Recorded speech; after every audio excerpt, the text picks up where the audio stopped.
नमस्कार मित्रों। तो चक्कर आना या सिर चकराना, आपने स्वयं भी कई बार अनुभव किया होगा इस समस्या को। क्या है ये समस्या, क्यों होती है और क्या इसका आयुर्वेद चिकित्सा है, उस पर चर्चा करेंगे।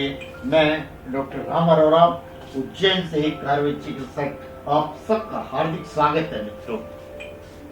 मित्रों आपसे अनुरोध कि हमारे इस YouTube चैनल पर स्वास्थ्य संबंधित अनेक वीडियोस अपलोडेड हैं, कृपया उनका लाभ लें तथा आपके अपनों को भी इसका लाभ मिल सके, इसलिए कृपया लाइक और सब्सक्राइब करते हुए उन्हें शेयर करें। क्या है ये चक्कर आना या सिर घूमना? ये मित्रों दो तरह का माना जा सकता है। एक गिडीनेस, जिसमें कि रोगी को सिर में खालीपन मालूम पड़ता है या कभी कभी आंखों के आगे अंधेरा आ जाता है, थोड़ी देर के लिए दिखाई नहीं देता, वो है गिडीनेस।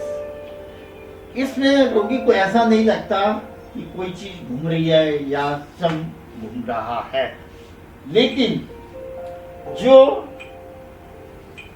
वर्टाइगो है उसमें क्या होता है कि रोगी को ऐसा लगता है कि जैसे कोई चारों चीज घूम रही है, चारों तरफ वस्तुएं, या वो खुद चक्कर लगा रहा है, ऐसा महसूस होता है रोगी को। ये मित्रों हमारे कान की रचना, ये बाहर से कान के अंदर की कैनाल गई, ईयर कैनाल, जिसके अंदर की पेन सेमी कैनुलर कैनाल से, ट्रोकिया, वेस्टिबुलर नर्व्स है, कोक्लियर नर्व्स हैं, और ये बहुत सी रचनाएं हैं।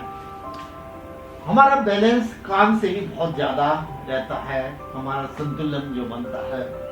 कई बार इस सेमी सर्कुलर कैनाल्स में सूजन आ जाना या वेस्टिबुलर नर्व्स में कोई सूजन आ जाना, इन्फेक्शन हो जाना, इसके कारण भी चक्कर से आने लगते हैं।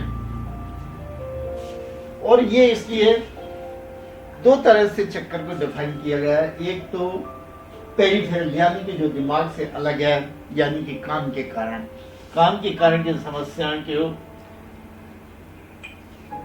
वेस्टिबुलर नर्व्स आपको दिखाई, उसमें सूजन आ जाना, या मैनर्स डिजीज होता है जिसमें कि रोगी को कई बार उल्टियां सी भी आने लगती हैं, कई बार यात्रा करता तो चक्कर आने लगते हैं उसको, और इसके साथ ही उसका सिर का भारीपन और सुनने की शक्ति कम होने लगती है, और कई बार कान में शीटी की आवाज आती रहती है, टिनाइटिस हो जाता है। लेबिरिंथ में सूजन आ जाना, लेबिरिंथाइटिस। और अब दूसरा कारण है दिमाग का, यानी कि सेंट्रल, जो कान से संबंधित है संतुलन, वो पेरिफेरल, और जो दिमाग से संतुलन बनता है सेरिबेलम से, वो सेंट्रल कार्यन है।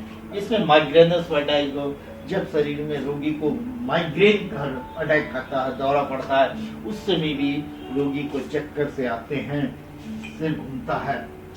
और कई बार रोगी के शरीर में जो सेरिब्रम है उसमें खून की रुकावट थोड़ी आ जाना, खून की कमी हो जाने के कारण थोड़ी देर के लिए उसमें भी चक्कर आने लगते हैं।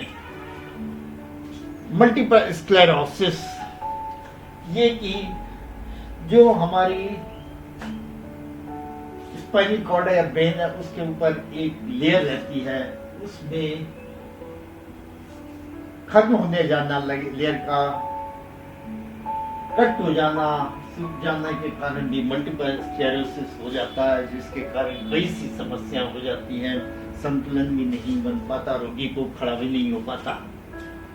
ट्यूमर, दिमाग का, स्वाभाविक रूप से जब प्रेशर पड़ेगा उस पर, तो संतुलन बिगड़ेगा। ये कान के कारण और ब्रेन के कारण। और कुछ अन्य कारण हैं, जैसे कि आपने सुन देखा होगा कि थोड़ी देर बैठे हुए नीचे खड़े हुए अचानक तो एकदम थोड़ा आंखों के आगे अंधेरा या चक्कर आने लगेंगे।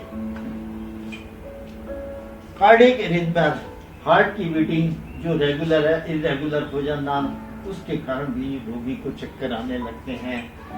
खून की कमी के कारण रोगी जरा चलेगा या उठ के बैठे खड़ा होगा तो उसको चक्कर आने लगते हैं। विशेषतः महिलाओं को ये शिकायत बहुत रहती है।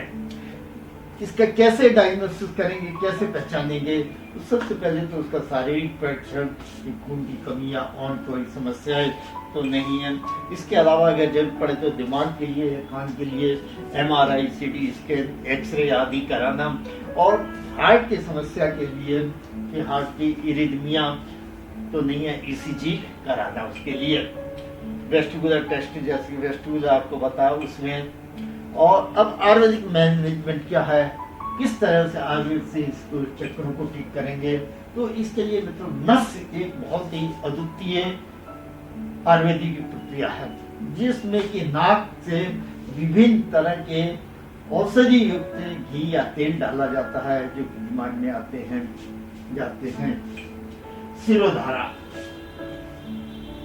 बहुत ही उपयोगी, विभिन्न तरह के काढ़े या तेल या तक या दुग्ध से ये धाराएं दी जाती हैं अवस्था के अनुसार, जरूरत के अनुसार। कान में दवाई डालना, कान की समस्या हो तो कर्म पूर्ण।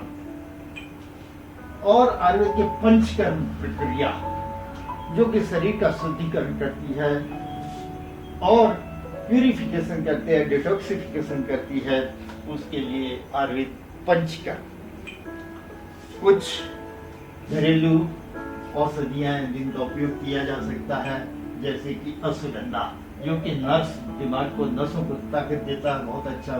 त्रिफला पेट को साफ करता है, आंखों के लिए, रोशनी के लिए, कान के लिए, लगभग सभी रोगों के लिए, वात पित्त कफ